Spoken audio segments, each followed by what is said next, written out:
वैकुंठे तु परेलोके श्रियासार्धं जगत्पतिः आस्ते विष्णुरचिन्त्यात्मा भक्तैः भागवतैः सह कावेरी विरजासेयं वैकुंठं रंगमंदिरं स वासुदेवो रंगेशः प्रत्यक्षं परमं पदं विमानं प्रणवाकारं वेदशृंगं महाद्भुतं श्रीरंगशायी भगवान प्रणवार्थ प्रकाशकः இன்று வைகுண்ட ஏகாதசி நன்னாள்.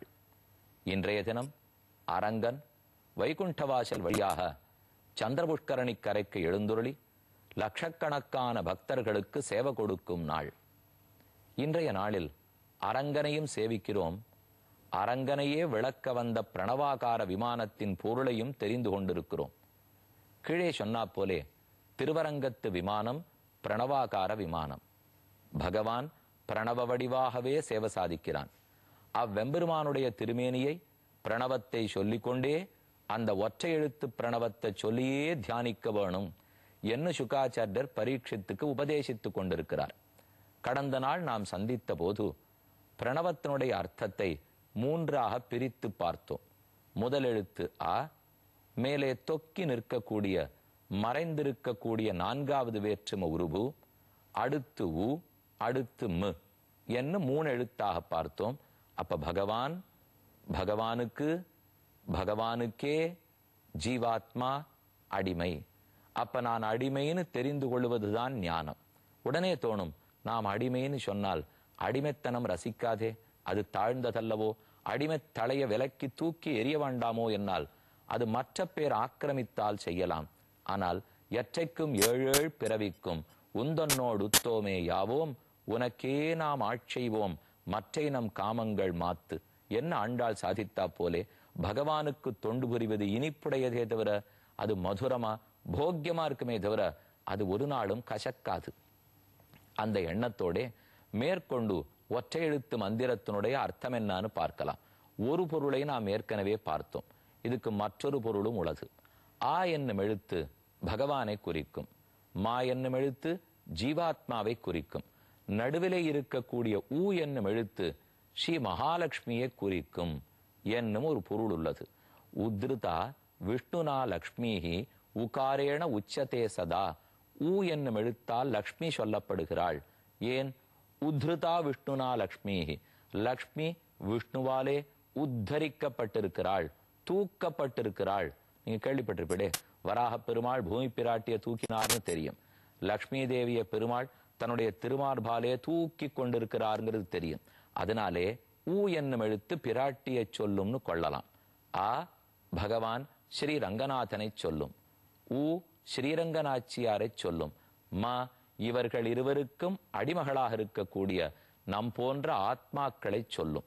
அது பத்தாத்மா நம்மையும் சொல்லும், முக்தர்களையும் சொல்லும், நித்தியர்களையும் சொல்லும்.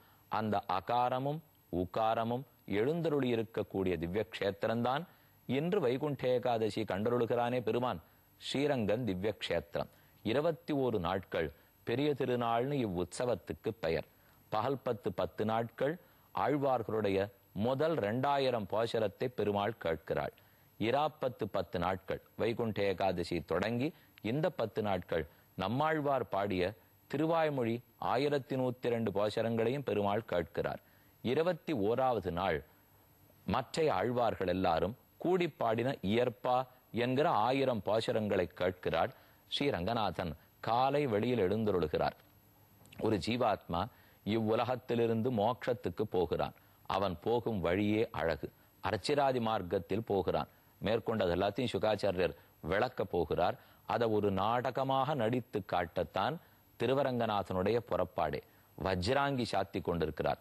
ஆண்டுக்கு இது ஒரே நாள் மட்டும்தான் வஜ்ராங்கியோட பெருமாளுடைய புறப்பாடு. ரொம்ப ஆச்சரியமான ரத்தினங்கள் பொதிக்க பெற்ற பச்சை கற்கள் பொதிந்திருக்கிற வெள்ள வைரக்கள் பளீரிடக்கூடிய கவச்சம், வைத்த அஞ்சலென்ன கையும் கவித்த முடியும் முகமும் முறுவலும் ஆசன பத்மத்திலே அழுத்தின திருவடிகளிலும் கைகளிலே பிடித்த திவ்ய ஆயுதங்களாக பெருமானுடைய தரிசனம். ஏதே சங்ககதா சுதர்சன விருதா க்ஷேமங்கரா பாகவா பாதத்வந்தமிதம் சரண்யம் அபயம் பத்ரஞ்சவோ ஹே ஜனாஹ இத்யூசுஷி அபயங்கரே கரதலே ஸ்மேரேண வக்திரேண தத் வியாகுர்வன்னிவ நிர்வகேன் மமதுரம் ஸ்ரீரங்க சர்வம் சஹ கையிலே பிடித்த ஆயுதங்கள் பயப்படாதே, நாம் ஆயுதமேந்தி இருக்கிறோம், ரட்சிப்போம்னு சொல்லும்.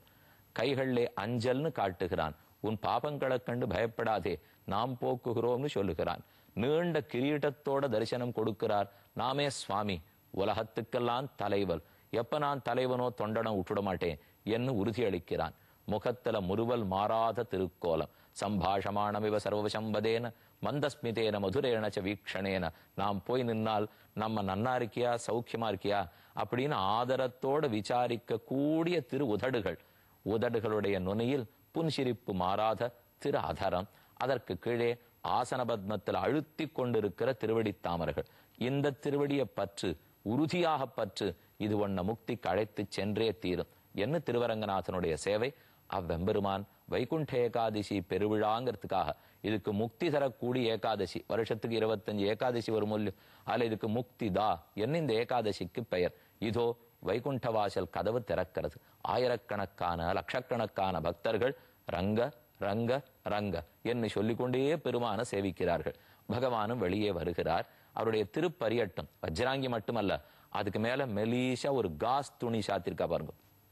வஸ்திரம் இல்லாமல் பெருமாள் சேவை சாதிக்க மாட்டார். அதனால வஸ்திரத்தோட வெளியில வந்து வெளி மணல் வெளியிலே புறப்பாடு கண்டருளி வெளி மணல் வெளிக்கு வந்து சேருகிறார். அங்க இருக்கக்கூடிய 4 மண்டபம். 4 மண்டபத்திலே முன்னும் பின்னும் பின்னும் முன்னுமாக எத்தனை ஆயிரம் பேர் பக்தர்கள் நின்று இருந்தாலும் நேர நம்ம நோக்கி திடீர்னு வருவர். நாம் எங்கே அவர் எங்கேன்னு காத்து கொண்டு நிற்போம். கூட்டமா இருக்குமே ஏகாதசி அன்னைக்கு, நம்மால கிட்டக்கு போக முடியுமோ முடியாதோ, போகலாமா என்று நினைச்சுன்னு ஏங்கின்னு இருப்போம். வந்துடுவோம். வந்தவர்கள் இத்தனை கூட்டத்துல என்ன ஆகுமோ நினைச்சுட்டு இருக்கோம். மொத்த பேரையும் தள்ளிட்டு நேர பெருமாள் நம்ம நோக்கி வருவர். ஒரு வினாடி சேவை கொடுப்பார். அடுத்த நிமிஷம் கிளம்பிடுவர். வந்தாய் போலே வாராதாய், வாராதாய் போல் வருவானே, செந்தாமரைக்கட் செங்கனிவாய் நார்த்தோள் அமுதே எனதுயிரே என்ன ஆழ்வார்களுடைய பாசுரம். அப்படி முன்னும் பின்னும் பெருமாள் சேவை சாதிச்சுட்டு 1000 மண்டபத்துக்குள்ளே புகுகிறார். திருமாமணி மண்டபம்னு நடு மண்டபம். அதிலே ஏக நாயகனாக பெருமாள் வீற்றிருக்கிறார். அருகிலே உபயநாச்சிமார்கள். அந்த மண்டபத்தில் அவர் எழுந்துருளி இருக்கிறதையும் நாம கீழே இருக்கிறதையும் பார்த்தா ராஜா அவனே, ரட்சிக்கப்பட வேண்டிய பிரஜை நாமே என்று உணர்ந்து கொள்ளுகிறோம். அப்ப உலகத்தனைத்தையும் காக்கக்கூடிய பெருமான் ஆ என்னும் முதலெழுத்தாலே சொல்லப்படுகிறான். அந்த பெருமானை காக்க வல்லவனாக ஆக்குகிறாள். அவன் கோபத்தை தொலைத்து அவன் அனுகிரகமே புரியும்படி செய்கிறாள் பிராட்டி. அவளைத்தான் ஊ என்னும் நடு எழுத்து சொல்லுகிறது. ஸ்ரீரங்கத்தில் பிராட்டினாலே அது ஸ்ரீரங்கநாச்சியாரை குறிக்கும். உல்லாச பல்லவித பாலித சப்தலோகி நிர்வாக கோரகித நேம கட்டாட்சலீலாம் ஸ்ரீரங்க ஹர்மியதள மங்கள தீபரேகாம் ஸ்ரீரங்கராஜ மகிஷீம் ஸ்ரீயமாஸ்ரயாமஹ. ஸ்ரீரங்கராஜனுக்கு மகிஷியாய் ஸ்ரீரங்கநாச்சியார், ஸ்ரீரங்கநாயகி, பெரிய பிராட்டியார் என்னும் பல திருமணங்களாலே அன்போடு அழைக்கப்படுபவள் ஸ்ரீதேவி நாச்சியார். அந்த நாச்சியார் அங்க எல்லாரும் சேவித்துக் கொள்கிறார்கள். ஆனா இதுல ஆச்சரியம் தெரியுமா, வைகுண்ட ஏகாதசிக்கு முதல் நாள் தசமி இல்லையோ, தசமி அன்னைக்கு இந்த பெருமாளுக்கே ஒரு ஆசை. நாச்சியாருக்கு இருக்கிற அழகுக்கு அவ பெருமை நாம சம்பாதிக்க முடியாது போல் இருக்கு. எல்லா ஆழ்வார்களும் ஆச்சாரியர்களும் அவளை பாடுறாப்புல நம்மையே பாட மாட்டேங்கிறா. அதனால நமக்கு பாட்டு நிறைய வேணும்னா அவள் வேஷம் போட்டுன்னு வாட்டாத்தான் அப்படின்னு நினைச்சிருந்து தசமி அன்றைய தினம் நாச்சியார் திருக்கோலம் தானே சாத்தி கொள்ளுகிறாள். ரொம்ப ஆச்சரியமான திருக்கோலம். பிராட்டி எப்படி அமர்ந்திருப்படோ பெருமாளும் அமர்ந்து கொண்டு ஒரு திருவடியை மடக்கி மற்றொரு திருவடியை நீட்டி கொண்டு இடது கையை வலது கையை அபயஹஸ்தம் காட்டி கொண்டும் ஒரு முழந்தாளுக்கு மேல மற்றொரு திருக்கையை வைத்து கொண்டும் ஜகத்தே மோகிக்க கூடிய மோகனமான புன்முறுவலோட கூட ரங்கநாச்சியாராக திருக்கோலம் பூண்டு பெருமாளே சேவை சாதிக்கிறார். ஸ்ரீரங்கநாச்சியார் ஒரு அழகு, பெருமாள் நாச்சியார் திருக்கோலம் சாத்தினார்னா மற்றொரு அழகு. ஆனா என்னதான் இருந்தாலும் இவர் என்னதான் வேஷம் போட்டு கொண்டு பார்த்தாலும் இவருடைய கண்ணு அடையாளம் காட்டி கொடுத்துரும். பெருமாளாலே குளிர பார்க்க முடியாது, அன்பா பார்க்க தெரியாது. அவர் ராவணன், சிசுபாலன், தந்தபக்தரன், அதை போல ராட்சசர்கள் அசுரர்களை பார்த்து கோவப்பட்டே பழக்கப்பட்டாரா? எப்பவான பிரகலாதனை பார்க்கிறார், துருவனை பார்க்கிறார், விதுரனை பார்க்கிறார், விபீஷணனை பார்க்கிறார்.